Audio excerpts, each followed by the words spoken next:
Di dunia sepak bola tuh, kadang ada beberapa nama yang tiba-tiba muncul dan langsung, wah, bikin semua orang nengok.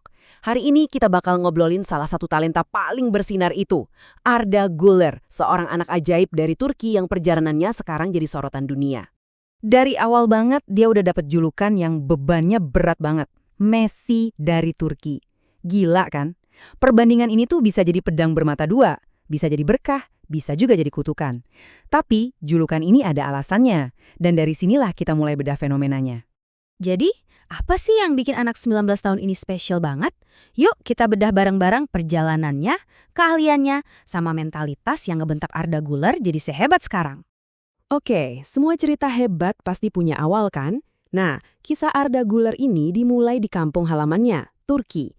Di sanalah bakatnya yang luar biasa itu pertama kali kelihatan dan mulai diasah di salah satu klub terbesar di negara itu.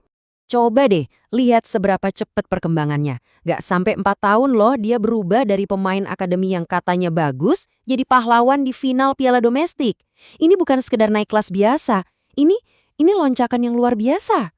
Di musim 2022-23 bareng Fenerbahce, dia nyatet 6 gol dan 7 assist dari 35 laga. Angkanya sih oke ya buat seorang remaja.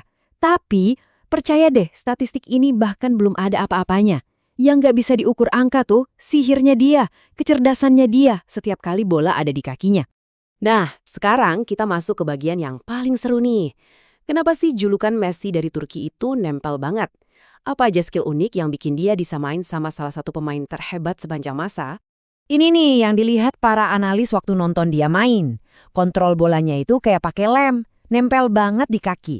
Terus kemampuannya buat keluar dari kepungan lawan di ruang sempit, visinya buat ngasih umpan yang orang lain gak lihat, dan tentu aja tendangan kaki kirinya yang mematikan itu. Dan datanya ini ngedukung banget apa yang kita lihat. Dia itu bukan cuma pemain cantik yang ngandelin teknik doang. Di Liga Turki, Güler itu nomor 1 soal neken lawan, nomor 1 soal umpan kunci, dan nomor 1 juga soal dribble sukses per 90 menit. Ini tuh kombinasi langka banget loh, seniman di lapangan, tapi juga pekerja keras. Nah, disinilah letak kejeniusannya, gerakan andalannya. Dia sering main dari sisi kanan, terus set, dia ngelakuin drag back, narik bola ke belakang pakai sol sepatunya.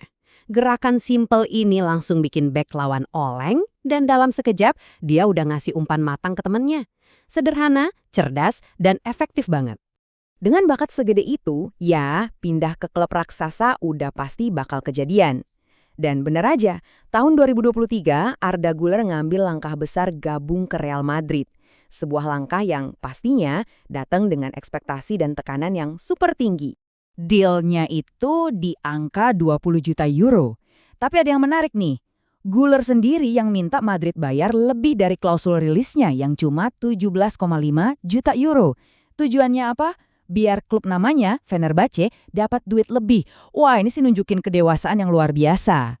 Tapi ya gitu, awal impiannya di Spanyol ternyata nggak mulus.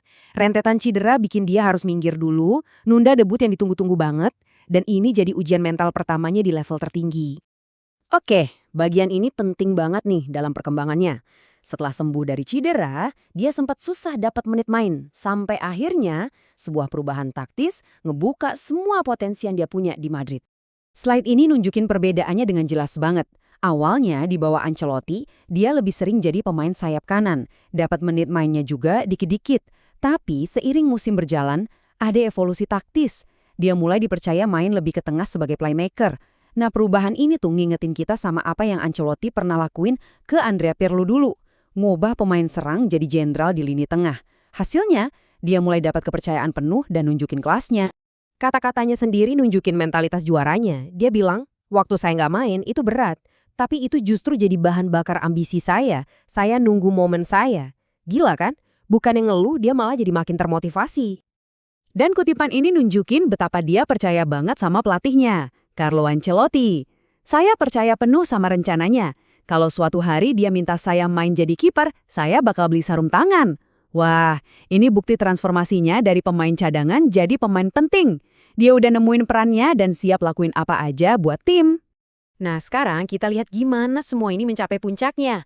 Dengan peran baru dan PD yang lagi tinggi-tingginya, Arda Güler gak cuma bersinar di level klub, tapi juga meledak di panggung internasional. Ini momen dia ngukuhin statusnya sebagai bintang masa depan. Di Euro 2024, dia langsung nulis namanya di buku rekor. Umur 19 tahun, 114 hari, dia jadi pemain termuda yang nyetak gol di laga debut turnamennya. Dia mecahin rekor siapa? Cristiano Ronaldo. Wow. Performanya di Euro benar-benar jadi pernyataan sikap. Gol geledeknya lawan Georgia dapat penghargaan Man of the Match dan masuk ke jajaran elit bareng Ronaldo dan Rooney. Dunia sekarang benar-benar merhatiin dia. Selain sukses di timnas, di level klub, dia juga dapat pencapaian bersejarah. Meskipun gak main di final, dia jadi bagian dari skuad Real Madrid yang juara Liga Champions. Ini bikin dia jadi pemain Turki pertama yang ngangkat trofi paling bergengsi di Eropa itu. Jadi setelah semua pencapaian ini di umur yang masih muda banget, pertanyaannya sekarang, sejauh mana dia bisa melangkah? Perjalanannya ini baru aja dimulai, dan kalau kita lihat dari apa yang udah terjadi, masa depan Arda Güler bakal jadi tontonan yang sangat-sangat istimewa.